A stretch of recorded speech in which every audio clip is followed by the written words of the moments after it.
So hello dear students, ಹೇಗಿದ್ದೀರಿ? ಮತ್ತು result announcement ಆಗಿದೆ.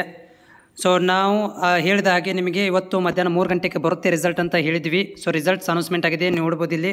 ಸೊ ಅಫಿಷಿಯಲ್ ವೆಬ್ಸೈಟಲ್ಲಿ ನಿಮಗೆ ಈ ಒಂದು ಲಿಂಕಿಗೆ ಕ್ಲಿಕ್ ಮಾಡಿದ್ರು ಕೂಡ ಇಲ್ಲಿ ಓಪನ್ ಮಾಡಿಕೊಂಡು ನೀವು ಇಲ್ಲಿ ನಿಮ್ಮ ಒಂದು ಅಪ್ಲಿಕೇಶನ್ ನಂಬರ್ಗಳನ್ನು ಹಾಕಿಕೊಂಡು ನೀವು ನೋಡ್ಬೋದು.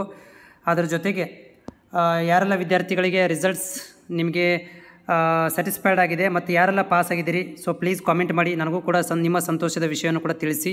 ಸೊ ಯಾರೆಲ್ಲ ನೀವೆಲ್ಲ ಪಾಸ್ ಆಗಿದ್ದೀರಿ, ಸೊ ಅಂಥ ವಿದ್ಯಾರ್ಥಿಗಳಿಗೆ ಕಂಗ್ರ್ಯಾಚುಲೇಷನ್ಸ್. ಮತ್ತು ಫೇಲ್ ಆಗಿರುವಂಥ ವಿದ್ಯಾರ್ಥಿಗಳಿಗೆ ರೀವ್ಯಾಲ್ಯೂಯೇಷನ್ ಅಂತಿದೆ, ರೀವ್ಯಾಲ್ಯೂಯೇಷನ್, ರೀಟೋಟ್ಲಿಂಗ್, ರೀಕೌಂಟಿಂಗ್ ಅಂತ ಬಿಡ್ತಾರೆ. ಸೊ ಅಂಥ ವಿದ್ಯಾರ್ಥಿಗಳು ವ್ಯಾಲ್ಯೂಯೇಷನನ್ನು ಹಾಕ್ಬೋದು ಮತ್ತು ರೀಟೋಟ್ಲಿಂಗ್ ಹಾಕ್ಬೋದು, ರೀಕರೆಕ್ಷನ್ ಕೂಡ ನೀವು ಮಾಡಿಸ್ಬೋದು. ಟೆನ್ಷನ್ ತೊಗೊಳ್ಳೋಂಥ ಅವಶ್ಯಕತೆ ಇಲ್ಲ. ಮತ್ತು ಯಾವ ವಿದ್ಯಾರ್ಥಿಗಳು ಪಾಸ್ ಆಗಿದ್ದೀರಿ ಪ್ಲೀಸ್ ನನಗೆ ಇದರಲ್ಲಿ ನಮ್ಮ ಕಾಮೆಂಟ್ಸ್ ಬಾಕ್ಸಲ್ಲಿ ನಮಗೆ ಕಾಮೆಂಟ್ಸ್ ಹಾಕಿ ಯಾರೆಲ್ಲ ನೀವು ಪಾಸ್ ಆಗಿದ್ದೀರಿ ಅಂತ.